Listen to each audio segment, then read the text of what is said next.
में आए हुए सभी भागीदार दोस्तों, मित्रों, सहयोगियों का मैं स्वागत करता हूं। आज हम लोग सत्ता, संपत्ति और संसाधन पर कब्जा किसका होगा, इस सवाल पर हम लोग आज चर्चा कर रहे हैं। और घोर चुप्पी के दौर में, जब चारों तरफ घोर सन्नाटा हो गया है और यह अचानक नहीं हुआ है, कोई भी चीज अचानक नहीं होती है। आज हम ऐसे चौराहे पर खड़े हो गए हैं जो हमारे सामने बहुत कुछ, जो सपने जो पाले थे वो पूरे नहीं हुए, अब कुछ समझ में नहीं आ रहा है। एक भागीदारी, दावेदारी, कभी ओबीसी, कभी दलित, कभी अल्पसंख्यक, ये करते करते आज हमारी ये हालत हो गई है। लेटरल एंट्री के द्वारा, यानी अब आपके जितने भी जो संस्थान थे, जो सर्वोच्च रूप में निर्णायक जो कहे जाते थे, अब उन पर अंतिम वो हमले नहीं बल्कि कब्जे में चले गए हैं। अब हम लोग यहाँ पर अपना, हमारे पास क्या मॉडल है उसको प्रस्तुत करने का एक तरीके आपको बताना होगा, और नहीं तो ऐसे वो केवल चर्चा करके चले जाने से अब कुछ होने वाला नहीं है। यह सीधे किसी भी समाज या राष्ट्र को गुलाम बनाने के पहले उसकी शिक्षा, उसके चेतना, उसके ज्ञान को नष्ट किया जाता है, क्योंकि उसको गुलामी वो समझ में ना आए, अपने दोस्त और दुश्मन की पहचान न कर पाए। इसीलिए शिक्षा पर सबसे पहले उन्होंने हमला किया, और इस शिक्षा में समानता नहीं हो सकती तो समाज में समानता की कल्पना नहीं की जा सकती। आज बीजेपी की सरकार नहीं, कांग्रेस की सरकार नहीं, राजद की सरकार नहीं, बल्कि कारपोरेट की सरकार है। सब कुछ कारपोरेट के हवाले हो रहा है, और यह 30 साल से क्रमशः चलते चलते आज अंतिम परिणति में पहुंच गया है। 1% लोगों के पास सारे संसाधन पर वो कितना उनके कब्जे में जाएगा। हम आज भिखमंगा की स्थिति में हैं। अंग्रेजों के खिलाफ इतने लंबे समय तक जो शासन था, यहाँ पर किसानों, मजदूरों का, हमारे पूर्वजों का एक आंदोलन, विद्रोह हुआ। किसान उस समय खेती मुख्य तौर पर जीविका का जो स्रोत था,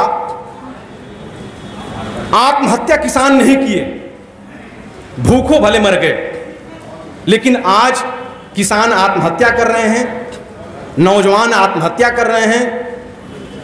यह ऐसा नहीं है कि हमारे यहाँ उस देश में पूंजी नहीं है, संसाधन नहीं है, ज्ञान नहीं है।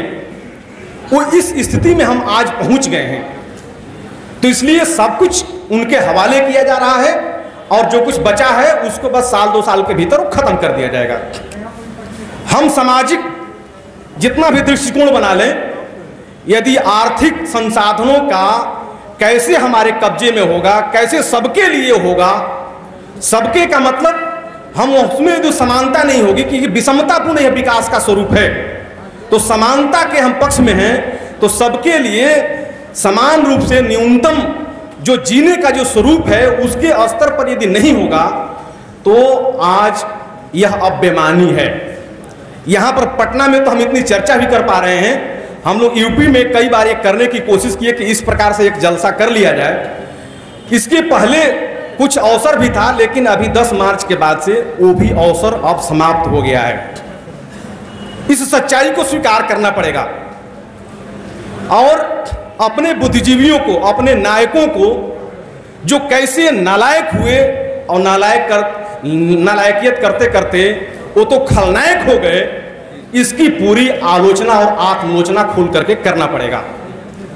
वो चाहे वो राजनीति के क्षेत्र में हो, चाहे बौद्धिक क्षेत्र में हो, चाहे सामाजिक क्षेत्र में हो, उनको भगवान बना देंगे तो हम कहीं नहीं पहुंचेंगे। जहां आज पहुंचे हैं वहीं पहुंचेंगे।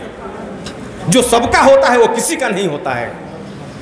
तो इसलिए मैं ये कि यार जो आज जो सवाल है इस पर एक चिंतन करने की जरूरत है, और इस प्रकार से बगैर चिंतन के, बगैर चिंतक के, कि उनके बीच से एक रास्ता निकले।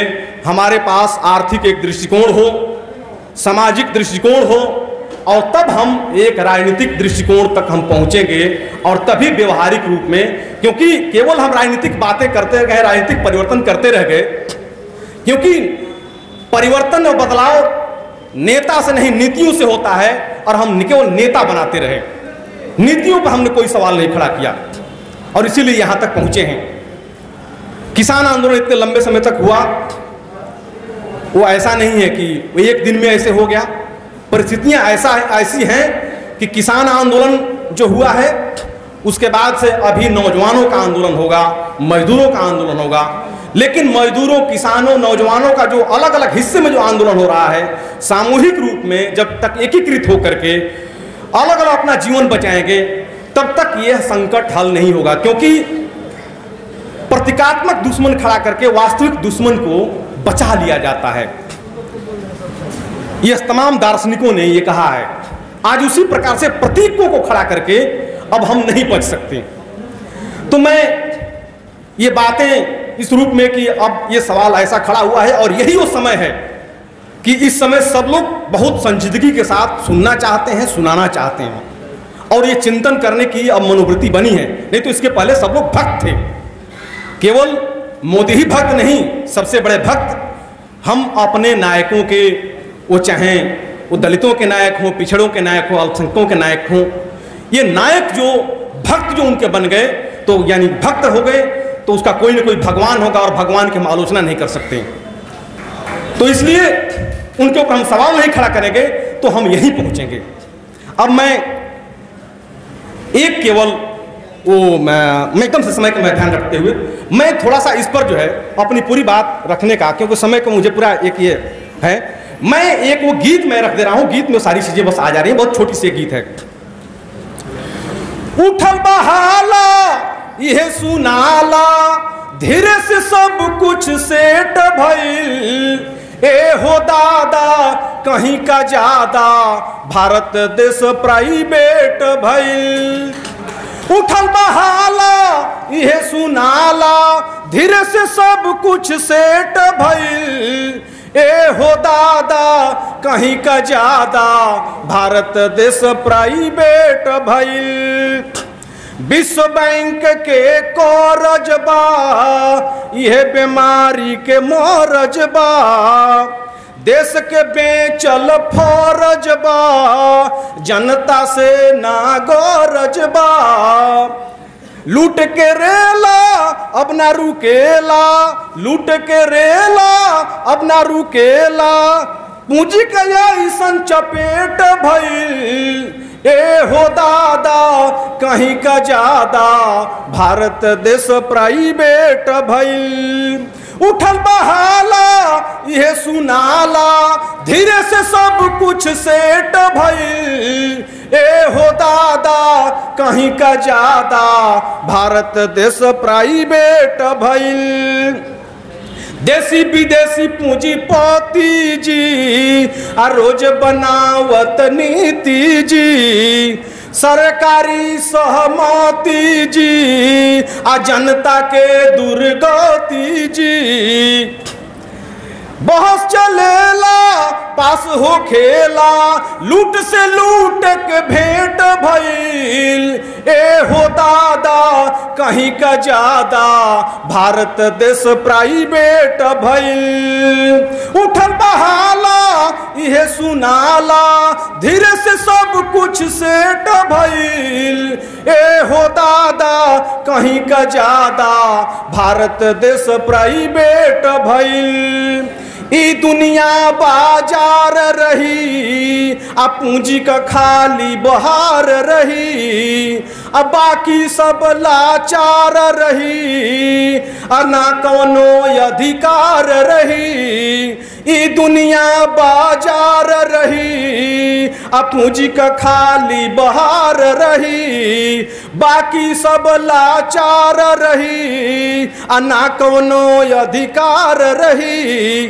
लागल बा मेला पूंजी का खेला, लागल बा मेला पूंजी का खेला, सब कुछ पर अब रेट भइल, ए हो दादा कहीं का ज्यादा, भारत देश प्राइवेट भइल।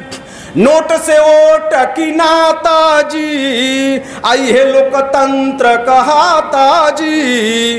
नोट से वोट की नाता जी, आई है लोकतंत्र कहाता जी।